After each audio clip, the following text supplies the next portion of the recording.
What's going on, legends? Welcome back to the channel. In today's video, we're here in Modern Warfare Zombies, and I'm bringing you guys a quick mission guide for the new Act 4 story mission that came with Season 3.5 Reloaded, known as Union. Now, this one will be very similar to the last one that we got, which was Countermeasures. It will be requiring us to head to the Tier 3 zone, looking for the special extract toward the left side of the Tier 3 zone. More importantly, it's going to be in the plaza area. So if you guys are familiar with Tier 3, which at this point you probably should be, you guys will be able to open up your TAC map, navigate over to that left side of the Tier 3 zone, like I said, and you guys should see your special extract. Now, you'll head over to it, you'll activate it like you have in previous seasons, and you guys will wait for the countdown, where it will then send you into your new story mission. And once you guys actually make your way into the Dark Aether, aka the new story mission, you guys will be in Zarqwa Hydroelectric, a very familiar place if you guys were a part of Al Mazrah, whether it was DMZ, Warzone, whatever. If you guys did play during that era, you guys should be very familiar with this map. So what it's going to do essentially is have us follow Jansen. So at the very beginning, you're going to need to follow Jansen, pursue Ravenov, and locate Dr. Jansen. Basically, you're just going to be following the NPC until they make it all the way over to the tornado, where they'll walk into the tornado, and the objective will change. At this point, it will say to break the storm. You will see 2 purple orbs, aka harvester orbs, basically, or they kind of obviously resemble the ones that you get during the fight with the red worm. Essentially, they will go to 2 specific places on the map. These will be indicated by the star objective icon, so you guys won't be able to miss them. I shouldn't have to give you any coordinates, and it might head to different, locations depending on your run. I'm not sure if it's a static 2 specific spots. You'll head over to where the harvester orbs are, where you will be able to shoot at it. It will then plunge into the ground, creating a crystal that you'll be able to go over and investigate. Now, when you actually investigate the crystal, what it's going to do is pop up a little thing with symbols on it. These 3 different symbols are fairly similar to the portals on the base map, but essentially within the area of the crystal should be 3 little symbols that you will see, whether it's on the side of a building. In some cases, it could be the water tower. It could be inside buildings as well. You guys will be able to see these little icons that you can then shoot. When you do manage to shoot them, they will gray out a little bit once you've shot all 3 within the area, and you can find them if you're struggling to by listening for these sound cues. You will then actually be able to go over to the crystal and shoot it, destroying the crystal. That then knocks out 1 of 2. You will then have to head over to the other harvester orb, where you're going to repeat the exact same process. You'll go over, investigate the crystal. Once you've shot the orb, it will show you the symbols. You will then match those symbols to the one on the actual crystal. It is important that you do shoot them in the order in which it shows. That is one thing I didn't mention when we were talking about our first crystal. They will show 3 different symbols.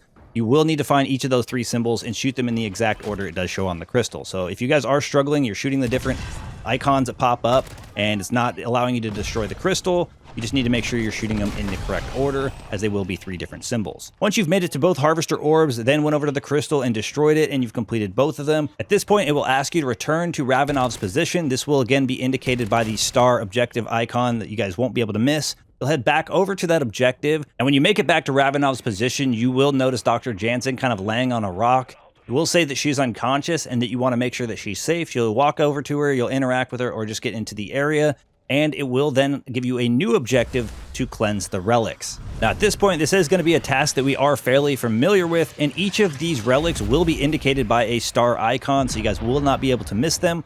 What you'll want to do is head over to each of them. This is, again, going to be something we've probably visited in other rifts as long as you've completed them, so you guys should be familiar. You'll just activate the relic, and then all you'll need to do is actually eliminate zombies near the seal. It is important to let them get into the circle. That way they will actually count, and you will be able to see their souls kind of entering the orb at the top of the podium there. Now, one thing I do want to mention that we found to be kind of an issue when we were doing this, it took substantially longer to get the zombie eliminations that we needed because we did have a dog bone active. So if you do have dogs, you guys are going to actually be harming your process a little bit, because they will be eliminating the zombies outside the circle, not really giving you as many as you could actually have if you didn't have any dog at all. So what we ended up doing once we made it from our first relic, you're going to repeat the same process of the second relic. It should be pretty straightforward. You're just essentially activating it and just defending it or eliminating the zombies within the circle until you've filled up a imaginary progress bar. You will know that it's good when it finally breaks, pretty much indicating obviously that you can go over to your next location. But like I was saying, by the time we got to our final and 3rd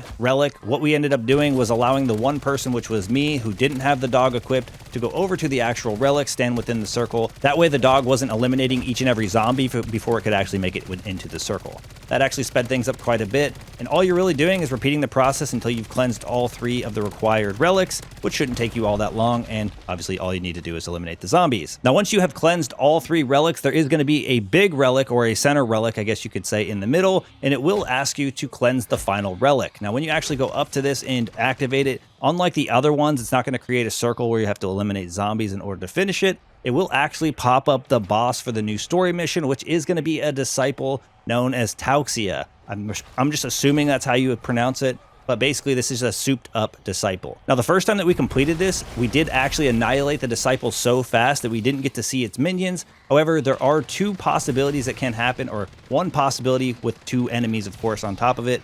If you aren't able to complete the disciple fast enough, it will spawn a juiced up mimic and mangler that are known as Taxia's mangler, Taxia's, mimic or whatever, and you guys will have to deal with those accordingly. So if your fight goes on a little bit too long, it could be substantially more difficult. However, I did find that this was pretty straightforward and easy, as we annihilated it without any issues. And if you guys are struggling or looking for a good way to juice yourself up, just make sure that you guys are going in with maybe a dead wire, as it is fairly strong against the disciples. Now, once you're able to destroy the disciple, a reward rift will pop up similar to last season's rift as well, where you'll then open it up and you will get access to the first gold item needed to unlock the new season 3 Dark Aether rift, which is going to be the toy giraffe. So you will get the golden giraffe, and this will be the first item that is required. Now, it is important, I will mention this here, unlike last season, you will not be acquiring the other items within the story mission. So once you do get your golden giraffe, you are going to continue the rest, which is going to be asking us to assist Dr. Jansen. You're just going to walk up to her body, basically interact with her, and then it'll allow you to kind of follow her towards the rift. So you're just going to follow Jansen towards that final Dark Aether rift where you're going to escape. Once you get within the vicinity of it, it will kind of change the objective, asking us to survive until the exit opens. At this point, all you're going to do is just kind of defend the area for a short period of time. There will be a wave of zombies that comes in. Really doesn't take that much time in order for it to actually open. And then Dr. Jansen will travel through the rift, and it'll ask you to leave the Dark Aether. Once you guys have actually gotten to this point, obviously the only thing left for you to do is exfil safely. And again, there aren't going to be any other of the rift items within the story mission. So once you've actually completed the main objective here, that will wrap up the Act 4 Union story mission. Now, one thing I do want to mention before we wrap this up here is I didn't really talk about what you should go into the Dark Aether rift with. I think at this point, everybody should expect go in with as many perks as possible. You have the entirety of the run previous to actually gear up to go into the story mission. So go in pack 3, go in legendary if you have the tools available to you. Make sure you're going with all the perks. Bring an extra self-revive if you need it. Bring Maga holding. Just set yourself up for success, and it will only make things easier. I don't think that this is all that difficult of a story mission, but again, we did annihilate the boss, who I anticipated was going to be a little bit more difficult, so we maybe didn't get a real run at how difficult it was supposed to be. That's going to wrap things up for us here. Hopefully today's guide will help you get through the new story mission a little bit easier, but thank you guys for all the support in today's video, all the support in the channel, and I look forward to seeing y'all in the next one. Peace.